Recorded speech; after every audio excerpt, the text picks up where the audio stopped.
To talk more about it, Betsy Brantner Smith is a retired Chicago area police officer and a spokesperson for the National Police Association. And John Nance is a retired supervisory special agent for the FBI and a town hall columnist. Good morning and welcome to First Edition. Good morning. Good morning. So, Betsy, were you surprised by all of the joy outside of the United Center? But is Chicago prepared for an entire week of all that joy? Well, yeah, the mostly peaceful protests, right, John? Is Chicago prepared? Chicago knows how to do huge events like this, and they're very, very good at it. The city of Chicago has had more DNC conferences than any other city in the nation.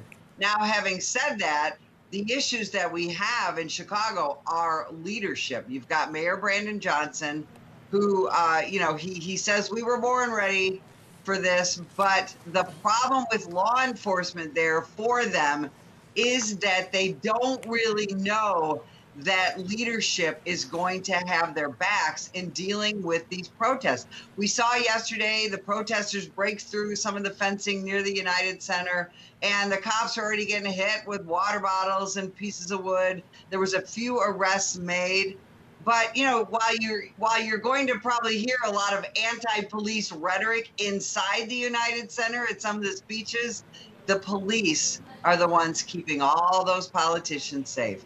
They are, and the irony that the Democrats have the police there creating a border, yet our border is so unprotected. Yet numbers are showing homicides surging in Chicago by nearly 50% compared to a decade ago. More than 600 people murdered across Chicago in 2023 alone. The so-called kill count puts Chicago ahead of every city in the country, including New York City and Philadelphia. I mean, John, what do you make of this? And also to Betsy's point, I mean, this is really comes down to the leadership as well. Yeah, Betsy makes a fantastic point, especially regarding the lack of support of law enforcement. And John Lott has done some tremendous work with statistics, and the FBI statistics from 2020 to 2022 show that arrests for violent crime have dropped off 50%. And that is directly related to this anti-law enforcement environment that has been created by the current administration. It goes directly to the fact that local law enforcement, federal law enforcement, is not getting the support that it requires to do the job that it needs to do. And it's incredibly ironic, as you mentioned, that the same people that are advocating for no walls at the southern border and that are advocating for defunding the police are hiding behind a phalanx of police at the DNC and are hiding behind walls at the DNC. Yes, they really are. You know, here's the thing. We keep it real here on First Edition, and I say a lot of provocative things, so buckle up. Here's the thing. You know who I blame? I blame the voters. You know why? Because the voters, once they realize, okay, this one politician is not working out, what do?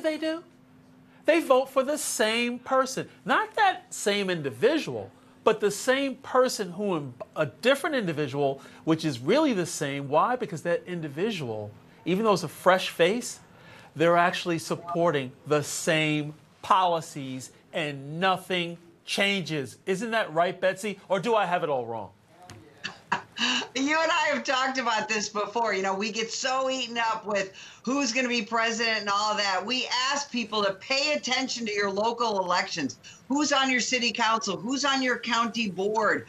Who's going to be your mayor, your sheriff? All of those issues. You know, you're absolutely right, John. We voted our way into this mess that we are in this country, and we can vote our way out. For the last 4 years, we have seen what these far left, anti-police, pro-criminal policies have done to this country. We see the lack of arrests. We see most police departments short-staffed. We see the infiltration of these Soros-installed prosecutors, no cash bail, all of that.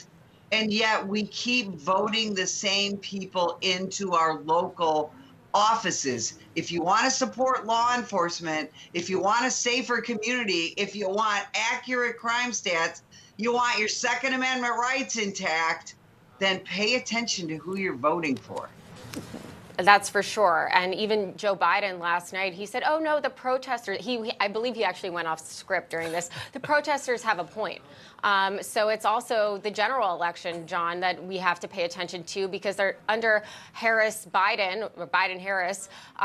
We saw crime in our major cities increase over 60%. Violent crime increased all over the country. I mean, what do you make of Harris's record? Because now Joe Biden is basically obsolete. Well, we're just going to get more of the same. I mean, elections have consequences. So if you want something different, you're going to have to vote for something different. And you're just going to get more of the same with the Harris administration, the same kind of anti-law enforcement, anti-law and order attitudes and policies that have created these petri dishes of failed policy, like Chicago, like New York, like Detroit.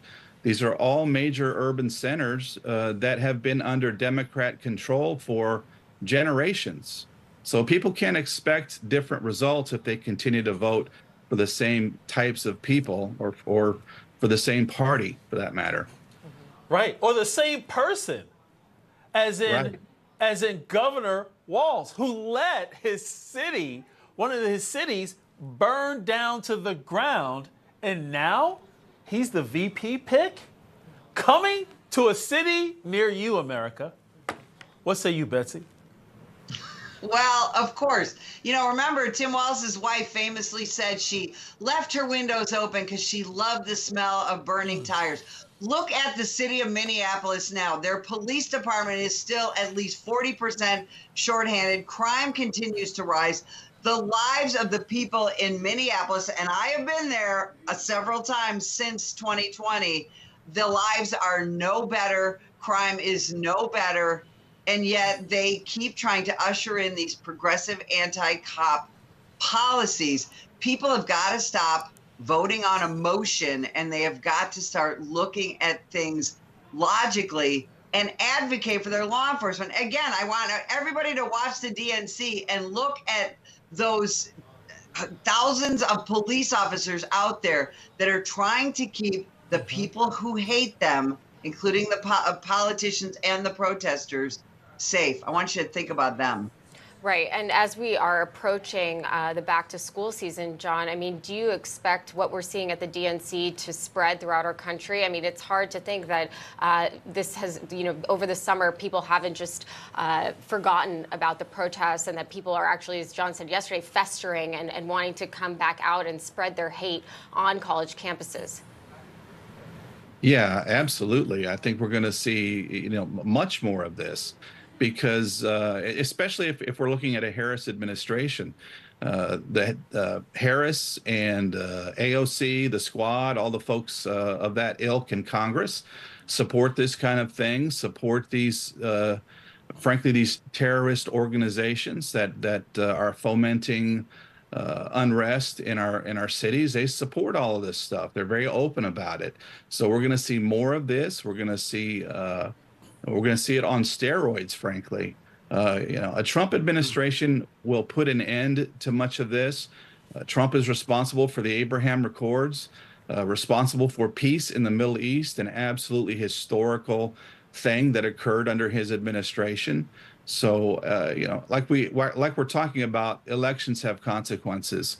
And if you want more of the same sort of violence, protests in the streets, then that's what Harris is going to bring to your front doorstep. While Trump will certainly resolve many of these problems. Betsy, let's say Trump wins on November 5th, but he won't be inaugurated until January of next year.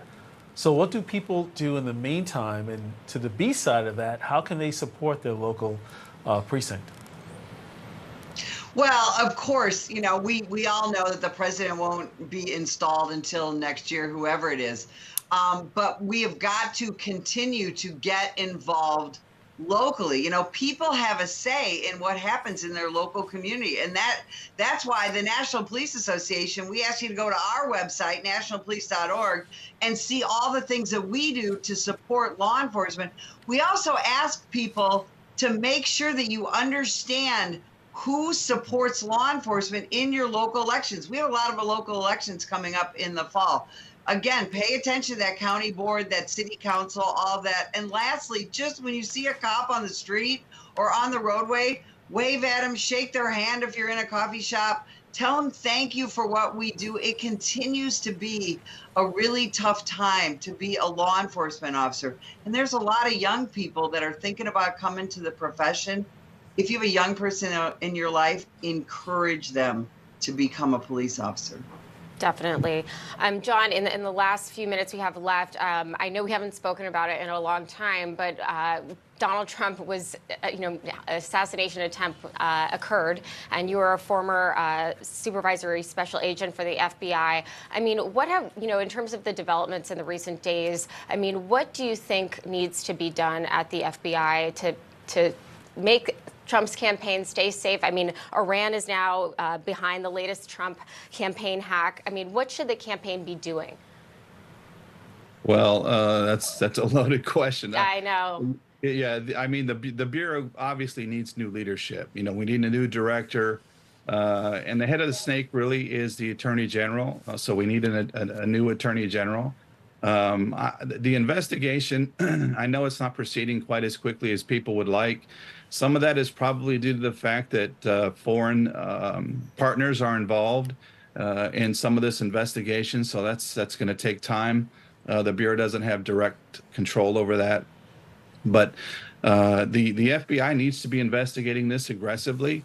We're not seeing the updates that we would like to see. In fact, in this environment of distrust and politicization, the FBI should be in the practice of oversharing, and the Bureau just is not doing that. And like I said, there are foreign partners involved in this. I'm sure there are a lot of moving parts, so it does make it complicated and an investigation of this nature.